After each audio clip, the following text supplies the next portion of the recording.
गत 27 तारिख दिन चिकड़ा पंचायत जन चाषी श्रीजुक्त मणिराम बेहरा मणिराम महांती से जो भाई भाव में बिल को जाकि देखी चाषर परिस्थिति देखी पानी रे बुड़ी धान गजा हो जाइए से गजा धान को देखिकी से किसी पाइबे ना से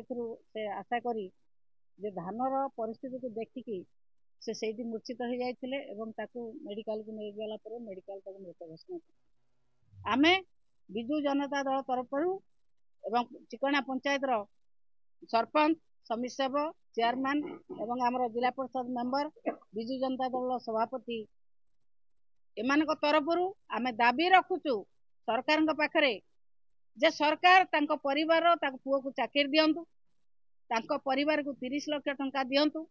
एवं तांकर जो ऋण होईची से ऋण को छाड़ करंतु एवं तांकर